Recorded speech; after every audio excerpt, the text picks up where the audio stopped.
मेरा नाम रवीना है। मेरे घरवाले मेरे लिए रिश्ता तलाश कर रहे थे, मगर मेरा रिश्ता कहीं भी नहीं हो पा रहा था, क्योंकि मैं एक मामूली सी शक्ल की लड़की थी। आजकल के लड़कों को मॉडर्न लड़कियां और खूबसूरत लड़कियां ही ज़्यादा पसंद आती हैं। हम जैसे घरेलू और कामकाज करने वाली लड़कियों की तो इस दुनिया में कोई अहमियत ही नहीं रही है। मेरे घरवाले चाहते थे कि जल्द से जल्द मेरी शादी हो जाए, क्योंकि मुझसे छोटी मेरी 2 बहनें और थीं और एक भाई भी था। फिर मेरे बाद उन लोगों की शादी भी होनी थी, लेकिन मेरा रिश्ता नहीं हो रहा था। इस वजह से मेरे मम्मी-पापा बहुत परेशान थे। उन्होंने रिश्ते करवाने वाले लोगों से भी बात की हुई थी, जिनको वो काफ़ी सारे पैसे भी दे चुके थे। लेकिन अभी तक वो लोग हमारे मैच का रिश्ता लेकर नहीं आ रहे थे। मेरे घरवाले चाहते थे कि उनकी बेटी की शादी ना तो किसी ऐसे परिवार में हो जहाँ पर बहुत सारा पैसा हो और ना ही किसी ऐसे परिवार में हो जहाँ पर पैसे की बहुत ज़्यादा कमी हो। हम लोग मिडिल क्लास लोग थे, इसलिए मेरे घरवाले मेरे लिए मिडिल क्लास फैमिली ही देख रहे थे, जहाँ पर उनकी बेटी खुश रह सके और अपने घर को खुशी से बसा सके। कई दिन इसी तरह से गुजर गए थे, मगर अभी तक मेरे माता-पिता को कोई उम्मीद की किरण नज़र नहीं आई थी और मेरे मम्मी-पापा हार मान गए थे और उन्होंने सोचा था कि अगर मुझसे मेरी छोटी कोई भी बहन का रिश्ता पहले आता है, तो वो उनकी शादी कर देंगे। क्योंकि मेरी दूसरे नंबर वाली बहन बहुत खूबसूरत थी। उसके रिश्ते आ रहे थे, लेकिन मम्मी-पापा ने मेरी वजह से उसके रिश्ते से इनकार किया हुआ था। उनका कहना था कि वो पहले अपनी बड़ी बेटी की शादी करना चाहते हैं, उसके बाद छोटी बेटी की शादी करेंगे। मेरे घर वाले बहुत ज़्यादा निराश हो चुके थे। अब हार मानकर उन्हें मेरी छोटी बहन की शादी करनी पड़ गई थी, क्योंकि उसके बहुत अच्छे-अच्छे रिश्ते आ रहे थे और हमारे कुछ रिश्तेदारों ने मेरे मम्मी-पापा को समझाया था कि जिस उम्र में भी बेटियों के रिश्ते आते हैं, उसी उम्र में उनकी शादी कर देनी चाहिए। बड़ी के चक्कर में छोटी के भी रिश्तों से इनकार कर रहे हो। कहीं ऐसा ना हो जाए कि जब बाद में छोटी के लिए रिश्ते तलाश करने बैठो, तो उसको भी कहीं रिश्ता ही ना मिले।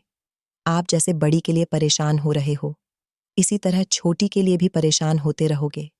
मेरे मम्मी-पापा इस बात से बहुत डर गए थे, इसलिए उन्होंने मेरी छोटी बहन की शादी कर दी थी। जब से मेरी छोटी बहन की शादी हुई थी, मेरा तो जैसे शादी के नाम से ही खून खौल उठता था। अब मैं शादी करना नहीं चाहती थी। अभी तक मेरा रिश्ता आया भी नहीं था।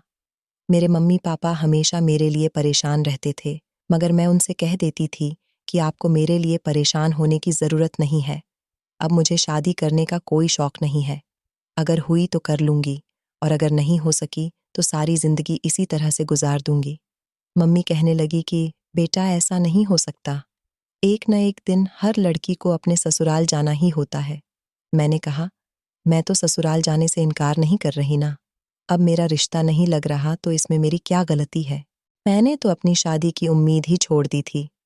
मेरी छोटी बहन की शादी को 2 साल हो गए थे, जबकि मेरी सबसे छोटी वाली बहन का रिश्ता लग चुका था। मेरे ही हाथों में शायद शादी की लकीर नहीं थी। काफ़ी समय इसी तरह से गुजर गया। फिर एक दिन मेरी ज़िंदगी में एक ऐसी खुशी आई, जिसने मेरे होश उड़ा दिए थे। मेरी छोटी बहन हमारे घर पर अपने पति के दोस्त का रिश्ता लेकर आई थी। उसके पति का दोस्त था, जिसकी अभी तक शादी नहीं हुई थी।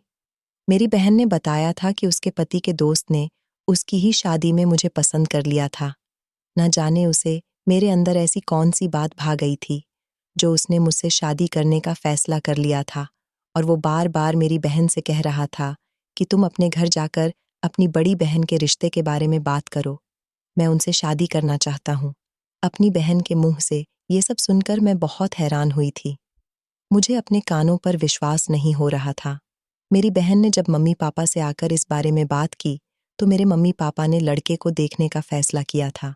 मेरी बहन और उसके पति ने इस बात का वादा लिया था कि वहाँ पर रवीना दीदी को कोई परेशानी नहीं होगी, क्योंकि लड़का जितना देखने में अच्छा है, उतना ही समझदार भी है। परिवार भी ज़्यादा बड़ा नहीं है। सिर्फ एक देवर और ससुर है। घर भी अच्छा बना हुआ है। घर में हर चीज़ की फैसिलिटी है। फिर भी मेरे मम्मी-पापा ने लड़के से मिलना चाहा और उसका घर-बार देखने की भी इच्छा की। वहाँ जाने के बाद मेरे मम्मी-पापा लड़के से भी मिले। उसका घर-बार भी देख लिया और उसके परिवार वालों से भी उनकी बात हो गई थी। उन लोगों को भी इस रिश्ते से कोई ऐतराज़ नहीं था और वो लोग जल्द से जल्द शादी करना चाहते थे क्योंकि उस घर में कोई औरत नहीं थी। मुझे बहुत खुशी हुई थी कि देर से ही सही, मगर मेरी शादी एक ऐसे इंसान के साथ होने जा रही थी जो मुझे पसंद करता था। मुझे तो उम्मीद ही नहीं थी कि इस दुनिया में कोई ऐसा भी इंसान है जो मुझे पसंद करता होगा। सारी बातें हो गई थीं और मेरी शादी का दिन भी फिक्स हो गया था। मेरे मम्मी पापा ने मेरी शादी जल्दी करने का फैसला कर लिया था। इस बात से लड़के के पिता और उसके भाई को भी कोई ऐतराज नहीं था और इस तरह मेरी शादी 2 महीने के अंदर अंदर हो गई थी। फिर मैं विदा होकर अपने ससुराल आ गई। मेरे मम्मी पापा की टेंशन भी मेरी तरफ से अब खत्म हो चुकी थी क्योंकि मैं अपने घर की हो गई थी। मुझे अपने पति रजत से मोहब्बत हो गई थी। वो एक अच्छे और मोहब्बत करने वाले पति साबित हुए थे। वो हमेशा मेरा ख्याल रखते थे। मेरे ससुराल का घर बहुत अच्छा था। इस घर में मैं, मेरा पति और था ही कौन, सिवाय मेरे ससुर और देवर के। वो भी ज्यादातर घर से बाहर ही रहता था। रात को देर से घर आता और सुबह जल्दी घर से निकल जाता था। वो ज्यादातर अपने कामों में बिजी रहता था। कभी कभी आस पड़ोस की औरतें मुझसे बातें करने के लिए आ जाती थीं, तो मेरा भी मन लग जाता था। मेरे पति भी 9 बजे तक अपने ऑफिस के लिए निकल जाते थे, वरना सारा दिन मैं और मेरे ससुर ही घर में रहते थे। वैसे तो मुझे अपने घर का सन्नाटा अच्छा नहीं लगता था, लेकिन मैं क्या करती, घर में मेंबर ही इतने कम थे। रजत ने शादी की पहली रात ही मुझे अपनी मोहब्बत का यकीन दिला दिया था। उनका कहना था कि जब मैंने तुम्हें पहली बार शादी के फंक्शन में देखा था, तभी से तुम मुझे पसंद आ गई थी और मैं तुम्हें देखता ही रह गया था। और उस समय मैंने ठान लिया था कि मुझे अपनी जिंदगी का हमसफर सिर्फ तुम्हें ही बनाना है। और इसके बाद मैंने अपने दोस्त से बात की, जो कि तुम्हारी बहन का पति था। अपने पति के मुंह से सारी बातें सुनकर मुझे बहुत शर्म आ रही थी। और फिर इस घर में रहते हुए मुझे ज्यादा दिन नहीं हुए थे। अपनी जिंदगी मुझे बहुत अच्छी लगने लगी थी। मैंने अब घर के सारे कामकाज करना शुरू कर दिया था। वैसे भी घर के कामकाज मुझे ही करने थे। मेरे पति मुझे 1-2 बार मायके भी ले गए थे, लेकिन मायके में भी मैं ज्यादा नहीं जा सकती थी क्योंकि घर में सेवा करने के लिए मेरे ससुर भी थे। पहले जब मेरी शादी नहीं हुई थी तो वो लोग अपना जैसे तैसे गुजारा कर ही रहे थे, लेकिन अब मेरी शादी हो चुकी थी। मैं इस घर की बहू थी, इसीलिए अब मेरा फर्ज बनता था कि मैं इस घर के एक एक मेंबर की सेवा करूं, उनकी ज़रूरतों का ख्याल रखूं। मेरा देवर सुबह ही 7 बजे अपने काम के लिए निकल जाता था। सुना था कि वो किसी फैक्ट्री में काम करता है, जहां पर उसका सुबह जाना बहुत ज़रूरी होता है, क्योंकि फैक्ट्री की सारी जिम्मेदारी उसके हाथों में थी। मेरा देवर अच्छा खासा कमाता था, लेकिन अपना कमाया हुआ सिर्फ अपने पास ही रखता था। मुझे उसे सुबह उठते ही नाश्ता देना पड़ता था। फिर उसके बाद मैं अपने ससुर के कमरे में नाश्ता रखाती थी। वो भी सुबह के 7:30 बजे तक उठ जाया करते थे, इसीलिए मैं उनके कमरे में 7:30 बजे नाश्ता लगा देती थी। वो जैसे ही उठते थे तो फ्रेश होकर नाश्ता कर लिया करते थे। मैं घर के सारे काम करती थी। इस घर की जिम्मेदारी मैं अच्छी तरह से संभाल रही थी, लेकिन जब सब कुछ अच्छा हो रहा था तो फिर ना जाने क्या बात थी जो एक बार मुझे बुरी तरह से चुभने लगी थी। मैं हमेशा ये बात नोटिस करने लगी कि मैं जब अपने कमरे से बाहर निकलती हूँ तो मेरा ससुर मुझे बड़ी गहरी नज़रों से देखता था। मैं जैसे अपने आप में ही सिमट से जाती थी। मुझे उनके इस तरह से देखने से बहुत शर्म महसूस होती थी। मैं अपना हुलिया ठीक करती हुई रोज के कामों में बिजी हो जाती थी, लेकिन उनकी वो नज़रें जैसे मेरे पूरे शरीर पर गड़ जाती थीं और सारा दिन जो मुझे अपने शरीर पर ही महसूस होती थी। शुरू शुरू में तो मैंने उसको अपना वहम समझा था, लेकिन फिर जब लगातार ही ऐसा होता रहा तो मुझे इस बात का यकीन हो गया कि मेरे ससुर मुझ पर बुरी नज़र रखे हुए हैं। वैसे भी सारा दिन मैं और मेरे ससुर घर में अकेले होते थे। दोनों भाई घर से निकल जाया करते थे। जब से मुझे इस बात का यकीन हुआ था तो मैं यही सोचती थी कि मैं कम से कम अपने कमरे से बाहर निकला करूं, लेकिन एक ही घर में रहते हुए ऐसा करना मेरे लिए मुमकिन नहीं था। हमेशा वो मुझे देखा करते तो देखते ही रह गए थे। वो ये तक भूल जाते थे कि उन्हें पलक भी झपकनी है। इतनी उम्र में आकर भी मेरे ससुर अपनी बहू पर नजर रखे हुए थे। मुझे तो अपने ससुर की इस हरकत से शर्म आती थी, यहाँ तक कि वो हमारे बीच मौजूद रिश्ते को भी तार तार कर रहे थे। ऐसे में मैं बहुत घबराहट का शिकार हो जाती थी, क्योंकि सारा दिन अपने ससुर के आमने सामने मुझे रहना पड़ता था। आखिर ऐसा कब तक हो सकता था? मैंने सोचा कि मैं अपने पति रजत को इस बारे में बताने की कोशिश करती हूँ। मैं जानती थी कि वो मेरी बातों पर इतनी आसानी से यकीन नहीं करेंगे, क्योंकि बात उनके पिता की है। मैंने यही सोचा कि कहीं न कहीं वो ये न समझे कि मैं उनके पिता पर इल्ज़ाम लगा रही हूँ। इसीलिए मैं खामोश हो गई थी कि कहीं मेरी वजह से बाप-बेटे में कोई बड़ी प्रॉब्लम क्रिएट ना हो जाए और उन दोनों के बीच झगड़ा ना हो जाए, जिसकी वजह मैं बनूँ।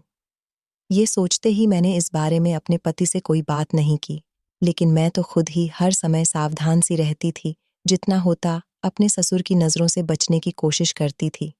ज़्यादातर अपने आप को ढक कर रखती थी। फिर भी अपने ससुर की नज़रों की मौजूदगी मुझे महसूस होती, तो मैं डर कर रह जाती थी। वैसे तो मेरे ससुर कहीं कोई काम नहीं करते थे। हाँ, लेकिन थोड़ी बहुत देर के लिए घर से बाहर ज़रूर चले जाते थे और उसके बाद सारा दिन आंगन में कुर्सी डालकर बैठे रहते थे। जब मैंने अपने कमरे में आराम करना या फिर सोना होता था, तभी अपने कमरे के अंदर जाते थे। सारा दिन उनको आंगन में देखकर मुझे भी उलझन महसूस होती थी। कभी-कभी तो मुझे ऐसा भी लगता था कि जैसे मैं अपने ससुर पर शक कर रही हूँ। मुझे ऐसा नहीं करना चाहिए, मगर मैं क्या करती? मुझे ऐसा ही लगता था कि वो मुझ पर वो गंदी नज़र डाल रहे हैं। एक दिन मैं छत पर कपड़े डालने के लिए गई थी। उस समय मेरे ससुर भी घर में मौजूद नहीं थे। जैसे ही छत पर आई और कपड़े डालने लगी, तो अचानक मुझे पीछे से किसी की आहट महसूस हुई। जैसे ही मैंने पीछे पलटकर देखा, तो अचानक मैं घबरा गई, क्योंकि मेरे बिल्कुल पीछे मेरे ससुर खड़े हुए थे। मैंने अपने ससुर से कहा कि क्या हुआ, आपको कुछ चाहिए क्या? तो मेरे ससुर ने गर्दन हिला दी और वो एक कोने की तरफ जाकर खड़े हो गए। उनका छत पर होना मुझे एक अजीब सी घबराहट में बदल रहा था। मेरी समझ नहीं आ रहा था कि मैं क्या करूं। वो कोने में खड़े होकर लगातार मुझे देखे जा रहे थे और उनकी मौजूदगी में मुझे बहुत घबराहट हो रही थी। आखिर वो छत पर मेरे पीछे-पीछे क्यों आए थे? उनको इस तरह से देखकर मेरे हाथ-पैरों ने काम करना बंद कर दिया था। बड़ी मुश्किल से मैंने अपना काम निपटाया था और फिर जल्दी से मैं नीचे चली गई। अभी मुझे आए हुए 2 मिनट भी नहीं गुजरे थे कि मेरे ससुर भी मेरे पीछे-पीछे आ गए। मुझे बड़ी हैरानी हुई थी कि आखिर वो इस तरह से मेरे पीछे-पीछे क्यों आ रहे हैं? अगर उन्हें छत पर ही रहना था, तो वो कुछ देर और भी तो रुक सकते थे। बड़ी ही अजीब बात थी। इस बात को भी मैं इग्नोर करना चाहती थी, लेकिन अगले दिन फिर से मेरे ससुर ने एक ऐसी हरकत की जिसने मेरे होश उड़ा दिए थे। पड़ोस वाली एक औरत हमारे घर पर आई और मुझसे कहने लगी कि हमारे यहाँ पोता आया है। हम उसका नामकरण कर रहे हैं। तुम भी इसमें शामिल हो जाना। मैं उनकी बात सुनकर खुश हो गई थी। आखिरकार इतना समय हो गया था मेरी शादी को। अभी तक ना तो मैं अपने मायके ज़्यादा जा पाई थी और ना ही आस-पास के किसी घर में गई थी। इसीलिए मैंने सोचा कि मैं पड़ोस वाले घर में ज़रूर जाऊंगी। घर में रहते हुए और घर के कामकाज करते-करते मैं बोर हो गई थी। मेरे ससुर ये बात जानते थे कि मुझे शाम के टाइम पर पड़ोस वाले घर में जाना है। मैं तो वहां जाने के लिए शाम के टाइम पर तैयार हो गई थी। जैसे ही मैं अपने ससुर से कहने लगी कि मैं जा रही हूँ, तो मेरे ससुर उठकर खड़े हुए और वो मेरे पीछे-पीछे आने लगे। मुझे लगा कि शायद वो दरवाज़ा बंद करने के लिए आ रहे हैं, मगर उन्होंने तो हद ही कर दी थी। वो दरवाज़ा बंद करने नहीं, बल्कि मेरे पीछे-पीछे पड़ोस वाले घर में आ गए थे। यहाँ पर सारी ही औरतें मौजूद थीं और एक मेरे ससुर ही मर्द नज़र आ रहे थे। आखिर उनका यहाँ क्या काम था? सारी औरतें उन्हें बड़ी गौर से देख रही थीं। मैं उनसे कुछ कह भी नहीं सकती थी।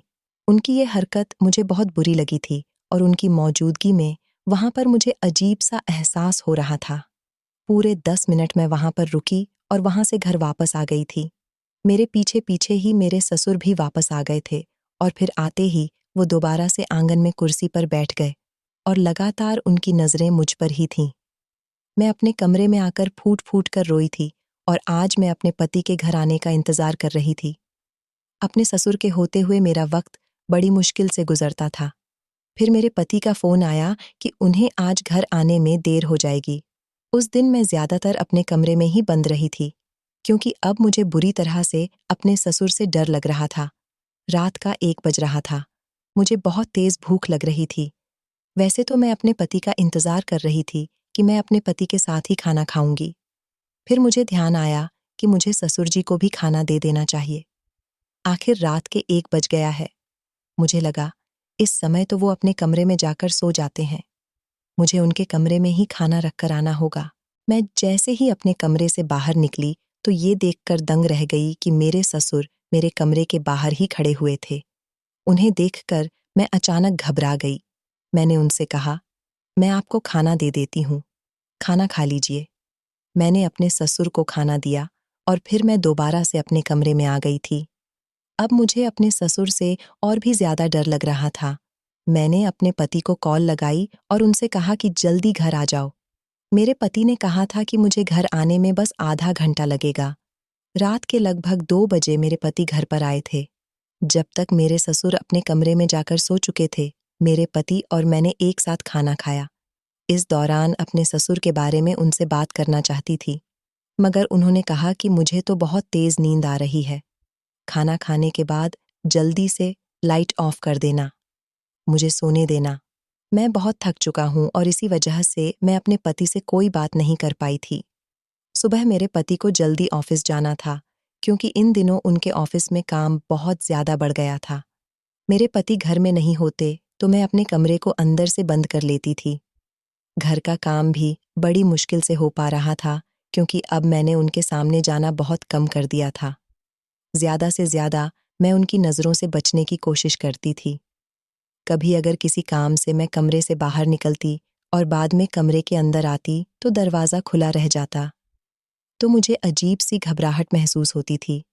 इसलिए मैं वापस कमरे को अंदर से बंद कर लेती थी और जब तक मेरे पति रात को घर वापस नहीं आ जाते थे, मैं दरवाजा नहीं खोलती थी। रात को मैं उनसे फोन करके कह देती थी कि मैंने खाना नहीं बनाया, आप खाना बाजार से लेते आना। मेरे पति मुझसे कोई सवाल जवाब नहीं करते। घर में हम 3 लोग तो होते थे, इसलिए वो खाना बाजार से लेकर आ जाते थे, जबकि मेरा देवर तो ज्यादातर बाहर से ही खाना खाता था। मेरे ससुर की इन हरकतों ने मेरे ऊपर बहुत बुरा असर डाला था। मैं बहुत घबराई घबराई सी रहने लगी थी। एक दिन मेरी मम्मी की कॉल आई। मैंने उनको इस बारे में सब कुछ बता दिया तो मेरी मम्मी कहने लगी कि ऐसा नहीं हो सकता। तुम्हारे ससुर एक अच्छे इंसान हैं। वो तुम पर भला गलत नजरें कैसे डाल सकते हैं। अब मैं अपनी मम्मी को भी यकीन कैसे दिलाती। इसीलिए उनके सामने भी मैं इस बात को ज्यादा नहीं लाती थी। दिन ब दिन मेरी घबराहट बढ़ती जा रही थी और हमेशा मैं परेशान रहने लगी थी। जबकि एक दिन मेरी परेशानी को महसूस करते हुए रजत ने भी मुझसे पूछा कि रवीना, आखिर क्या बात है? तुम हमेशा इतनी घबराई हुई क्यों रहती हो? आखिर क्या बात है जो तुम्हें परेशान कर रही है? रजत ने मुझसे मोहब्बत भरे शब्दों में पूछा, तो मैं उन्हें बताते बताते रह गई। मेरे मुंह से उनके पिता के बारे में कुछ भी गलत नहीं निकल रहा था, लेकिन फिर भी मैंने खुद को रोक लिया था। मैंने यही सोचा था कि कहीं रजत मुझे ही गलत ना समझ बैठे। आखिर वो उनके पिता हैं, इस घर के बड़े हैं। अगर रजत ने मुझे गलत समझ लिया और इस बात की वजह से हमारे रिश्ते में दरार पड़ गई, तो शायद जिंदगी भर ये दरार नहीं निकल पाएगी। वैसे भी मेरी शादी तो मुश्किल से हुई थी और फिर रजत मुझसे बहुत प्यार करते थे। शायद उन जैसा हमसफर मुझे कभी नहीं मिल सकता था। बस यही सब सोचते हुए मैं खामोश हो गई थी और रजत को टाल दिया था। यही कहा था कि मैंने कभी इतनी सारी जिम्मेदारियां नहीं उठाई हैं। अब जिम्मेदारियों के बोझ तले दबकर रह गई हूँ, इसीलिए कभी कभी घबरा जाती हूँ। धीरे धीरे इन सब की मुझे आदत हो जाएगी।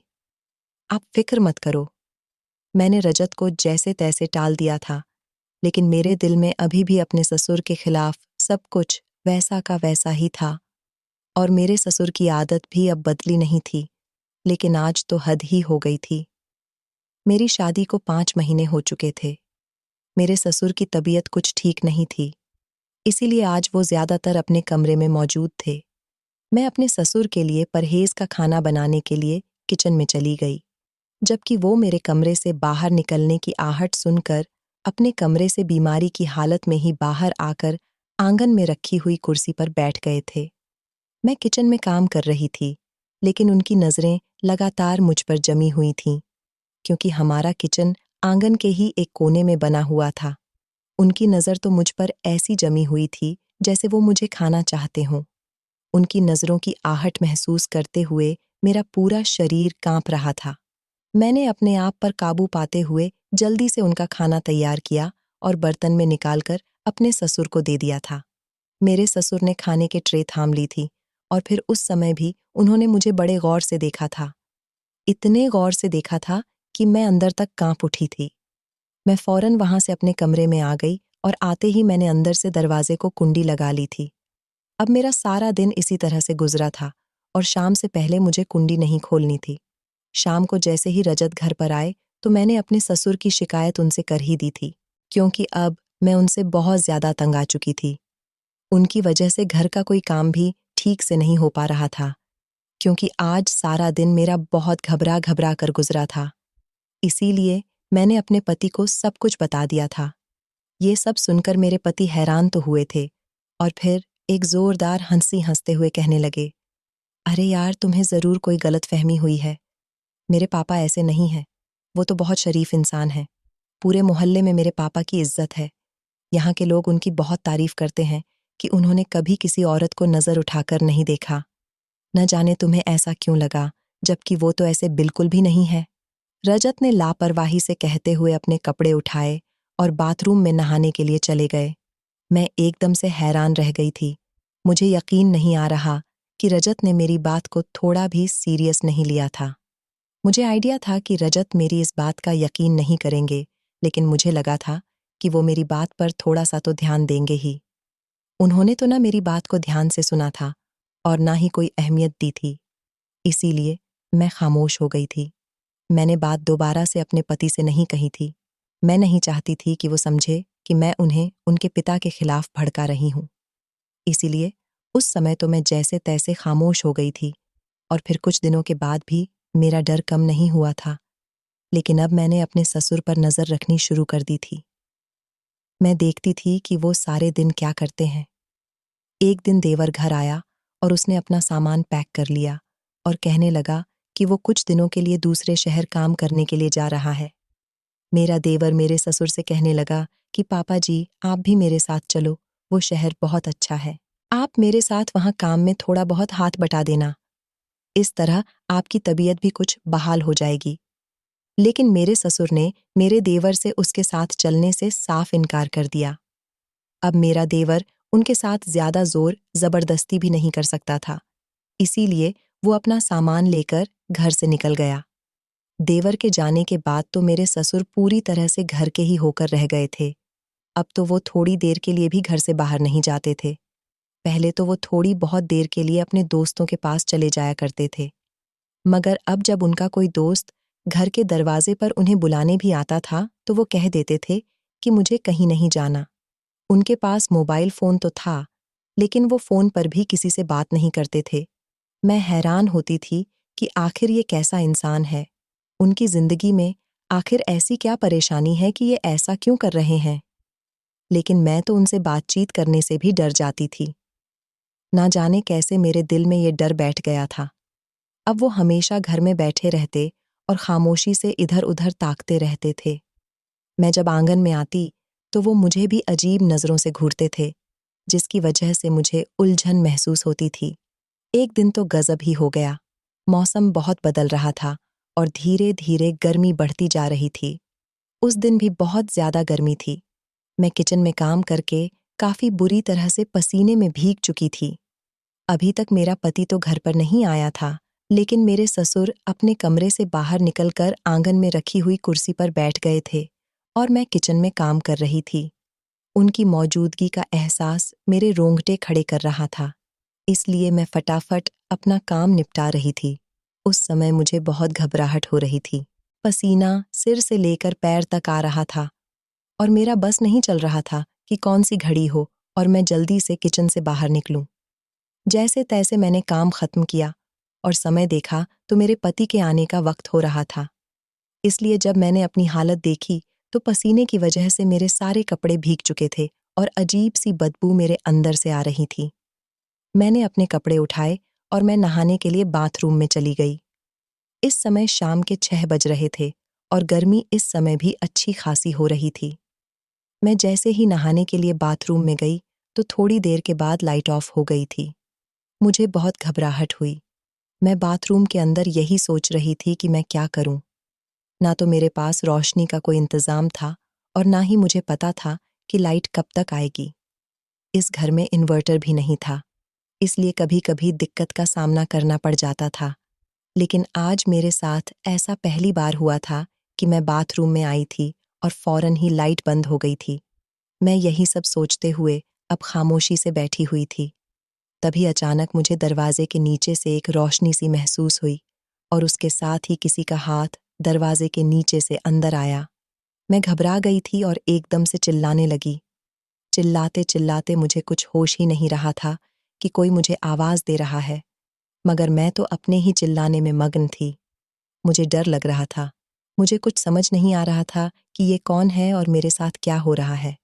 मुझे तो बस इतना ज्यादा डर लग रहा था कि मैं जोर-जोर से चिल्ला रही थी, चीख रही थी। थोड़ी ही देर गुजरी थी कि अचानक लाइट आ गई, तो मेरे होशो-हवास कुछ ठीक हुए थे। मैंने खुद पर कंट्रोल पाया था। मैंने जल्दी से कपड़े पहने और मैं बाहर आई तो सामने ही मेरे पति परेशानी में खड़े हुए थे और मुझे देखकर गुस्सा करने लगे। कहने लगे कि तुम्हें क्या हो गया था? क्या तुम पागल हो गई हो? मैं कब से तुम्हें आवाज दिए जा रहा हूँ। कब से तुम्हें ये बताने की कोशिश कर रहा हूँ कि मैं हूं, तुम डरो नहीं, चिल्लाओ नहीं, लेकिन तुम्हें तो मेरी आवाज ही नहीं आ रही। मैं अपने मोबाइल की टॉर्च तुम्हें दिखा रहा था कि तुम अंधेरे में कहीं डर न जाओ, लेकिन तुम तो चिल्लाए चली जा रही थी। उल्टा मेरी आवाज भी नहीं सुन रही थी। कितनी बार मैंने तुम्हें आवाज देकर कहा था कि क्या हो गया है? तुम क्यों चिल्ला रही हो? मगर तुम्हें तो अपना होश ही नहीं रहा। आखिर तुम्हें बाथरूम के अंदर हो क्या गया था? मेरे पति ने मुझे बुरी तरह से घूरते हुए कहा, तो मैं अपने आप में ही शर्मिंदा होकर रह गई थी। मुझे ख्याल आया था कि रजत मुझे लगातार आवाजें दे रहे थे, लेकिन अपने ही शोर की आवाज से मैं उनकी आवाज नहीं सुन सकती थी, बल्कि चिल्लाए जा रही थी।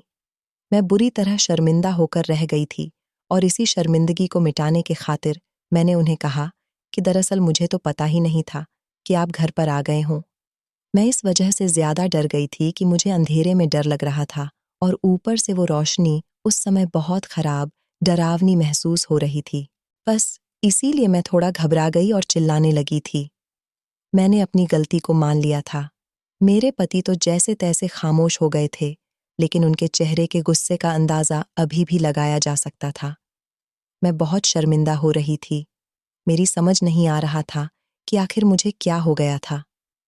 अभी मैं इसी सोच में बिस्तर पर आकर बैठ गई थी कि मेरे पति भी मेरे करीब बैठ गए और मेरा हाथ अपने हाथ में थाम कर कहने लगे कि रवीना, मुझे सच सच बताओ, तुम्हें क्या प्रॉब्लम है? तुम जिस तरह चिल्ला रही थी, ऐसा लग रहा था कि किसी डर की वजह से चिल्ला रही हो। तुम्हारे अंदर कोई डर छुपा बैठा है। कोई डर जरूर है जो तुम्हें ठीक से खुश भी नहीं होने दे रहा। तुम हर समय घबराई घबराई सी रहती हो। आखिर क्या बात है? तुम्हें क्या हो गया है? मुझे कुछ बताओगी? रजत ने मुझसे बड़ी मोहब्बत भरे अंदाज में पूछा और फिर मैं खुद पर कंट्रोल नहीं कर पाई और मैं उन्हें सब कुछ बताती चली गई। मेरे अंदर जो डर था, जिस डर से मेरी हालत ऐसी हो रही थी, उसके जिम्मेदार सिर्फ उनके पिता थे। ये सब उन्हीं की वजह से हो रहा था। मैंने अपने पति को सब कुछ बता दिया था, जिसे वो खामोशी से सुनते रहे।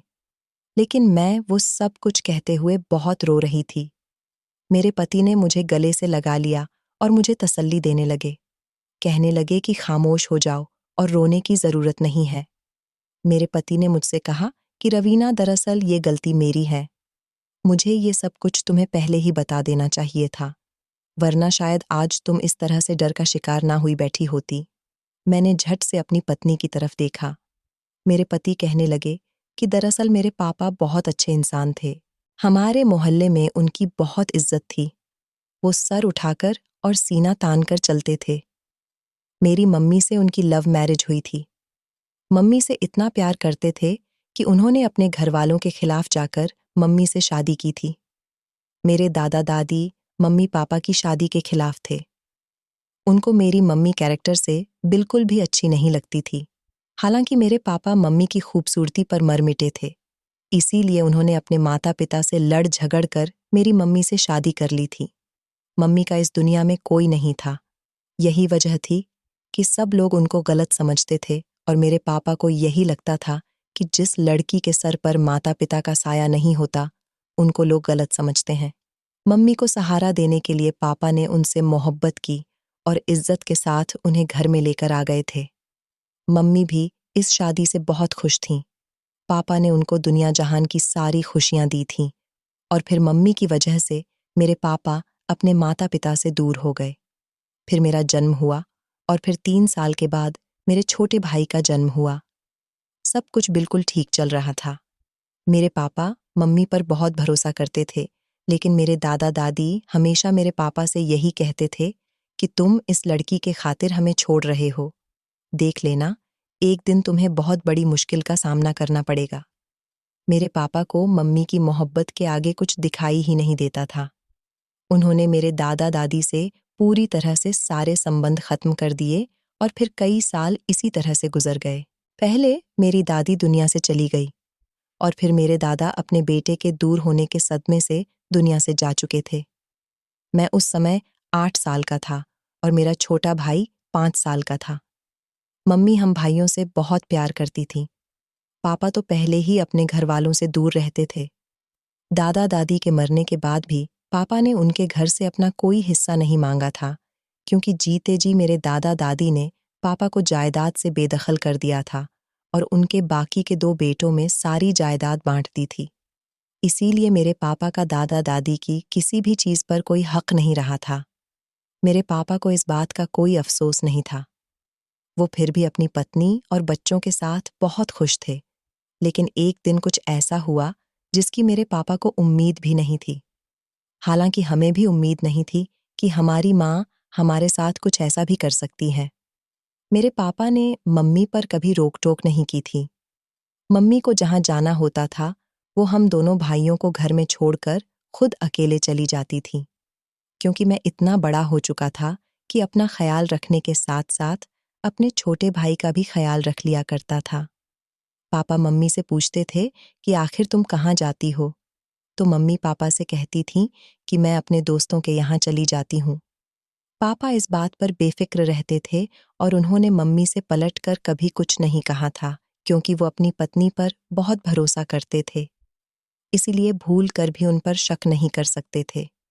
पापा के आने से पहले पहले ही मम्मी घर में आ जाती थीं, मगर उस दिन तो मम्मी घर वापस ही नहीं आई थीं। पापा भी घर आ गए थे। हम दोनों भाई घर में अकेले थे। पापा ने मुझसे पूछा कि मम्मी, तुम्हारी अभी तक घर नहीं आई। मैंने उनसे कहा कि नहीं पापा, पता नहीं आज मम्मी कहाँ रह गई।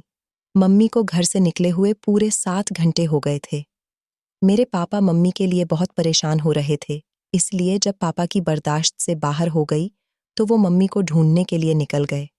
मम्मी की जो भी सहेलियां थीं, वो उनको वहां तलाश करने के लिए गए, मगर मम्मी का कहीं भी अता पता नहीं था। पापा मम्मी के लिए बहुत ज्यादा परेशान हो रहे थे। उन्होंने मम्मी को बहुत तलाश किया, मगर मम्मी कहीं भी नहीं मिली।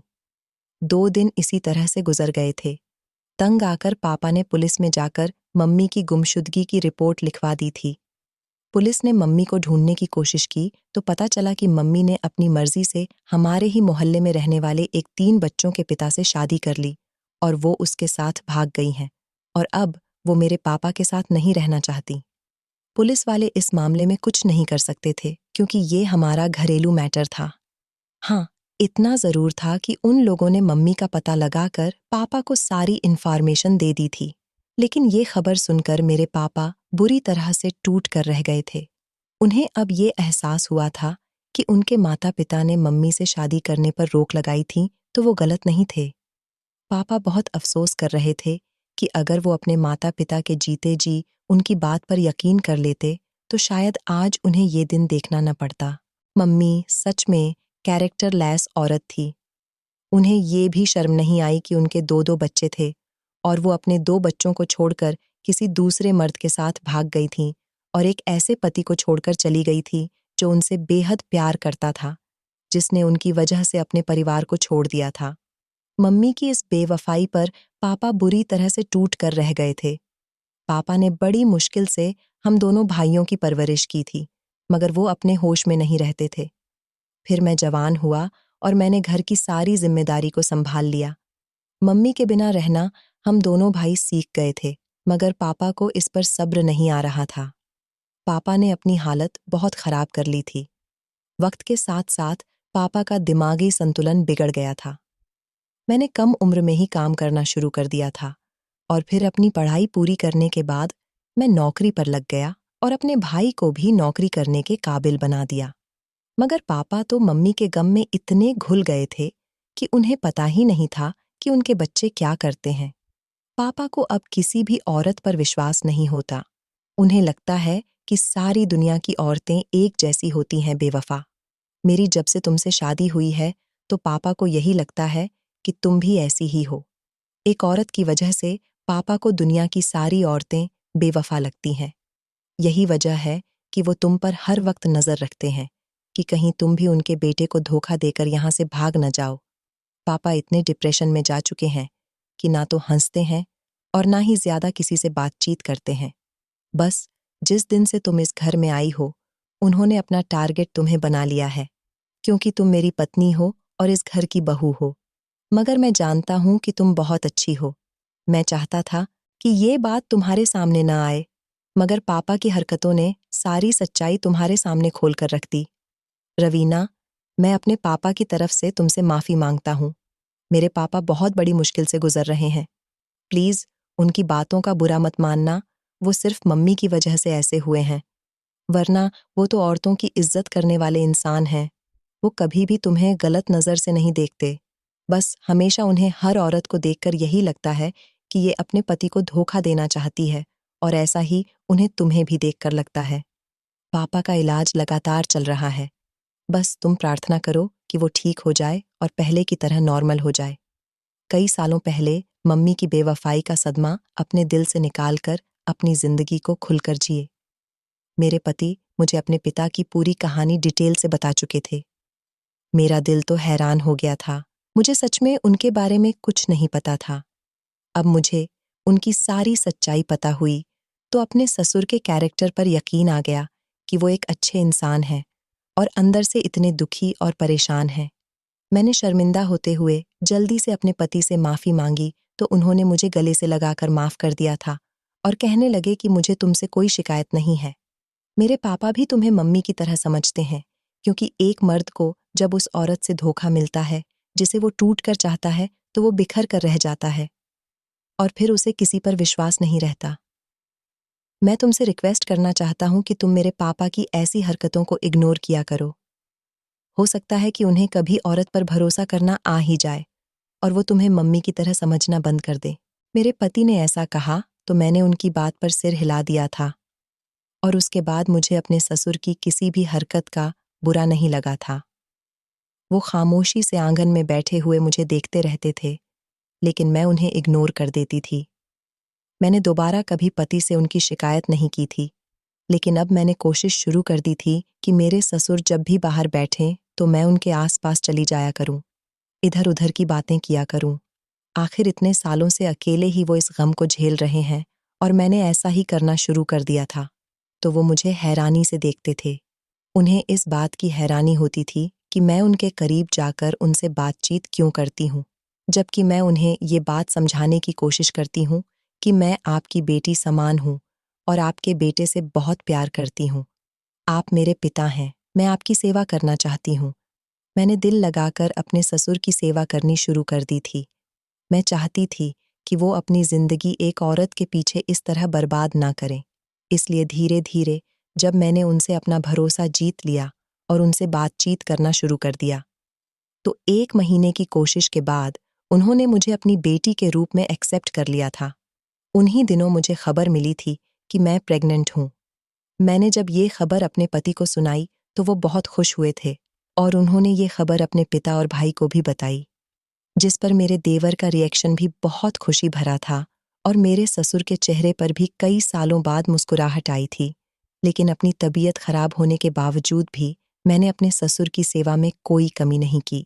समय से उन्हें खाना देना, उनके कपड़े धोना और दवाइयों का ख्याल रखना, सब कुछ मैंने अपने हाथ में ही ले लिया था और उनके कमरे की सफाई भी मैं पाबंदी से किया करती थी। मैंने उनको बिल्कुल बेटी बनकर दिखा दिया था और उन्हें इस बात पर धीरे धीरे यकीन होने लगा था कि हर औरत बेवफा नहीं होती। खाली समय में मैं अपने ससुर के पास जाकर बैठ जाती और उनसे बातचीत करती थी। वो भी धीरे धीरे मुझसे बातचीत करने लगे थे। जब मेरा छठा महीना लगा तो मेरी तबीयत बहुत खराब रहने लगी थी, लेकिन मैं फिर भी उनके किसी काम को करना नहीं छोड़ती थी। मेरे ससुर मेरा ख्याल रखने लगे थे। वो घर से बाहर निकलने लगे और मेरे लिए फ्रूट्स वगैरह लाकर दिया करते थे, क्योंकि उन्हें अब मेरी चिंता होने लगी थी।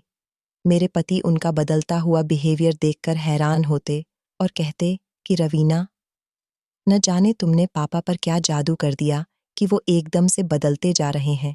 जबकि मैं उन्हें ये बात समझा नहीं पाई थी कि उन्हें सिर्फ मोहब्बत और तवज्जो की ज़रूरत थी, और जब उन्हें मोहब्बत और तवज्जो मिलनी शुरू हुई तो धीरे धीरे उनका बिहेवियर बदलने लगा।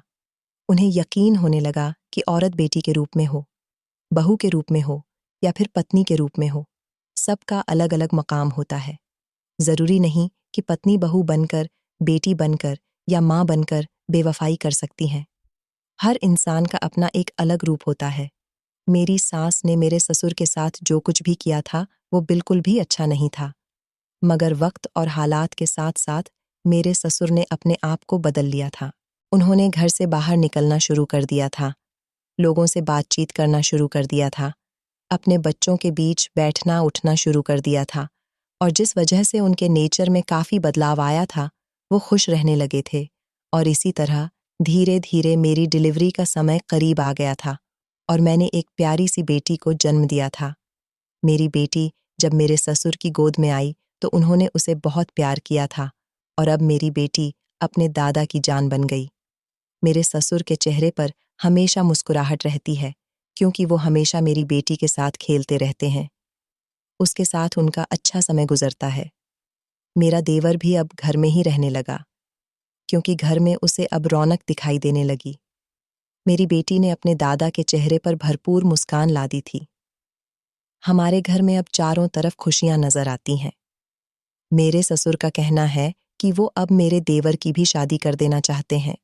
इसीलिए मैं अपने देवर के लिए अब लड़कियां तलाश कर रही हूँ, क्योंकि कभी तो ये घर मायूसी की दीवारों के तले दबा रहता था। अब चारों तरफ यहाँ खुशियों के फूल खिलने लगे थे। अपने ससुर को देखकर मुझे ऐसा लगता है कि मेरी मेहनत वसूल हो गई। अब काफ़ी समय गुजर गया। मेरे ससुर पूरी तरह से ठीक हो गए। मेरे पति का कहना है कि ये सब कुछ सिर्फ तुम्हारी मेहनत का नतीजा है। ये सब तुम्हारी वजह से ही पॉसिबल हो सका। वरना जितनी दवाइयाँ मेरे पति अपने पिता को खिला चुके हैं, उस हिसाब से तो मेरे ससुर बिल्कुल भी ठीक नहीं होते। मैंने उन्हें भरोसा दिलाया था कि हर औरत एक जैसी नहीं होती। अब हमारे घर का माहौल बहुत अच्छा है और हम लोग एक साथ खुशी खुशी जिंदगी गुजार रहे हैं। तो दोस्तों, इस कहानी को लेकर आपकी क्या राय है? कमेंट बॉक्स में ज़रूर बताएं, और अगर कहानी अच्छी लगी हो तो प्लीज़ इसे लाइक करें, शेयर करें और चैनल को सब्सक्राइब ज़रूर करें। मिलते हैं किसी नई कहानी के साथ अगली वीडियो में। धन्यवाद।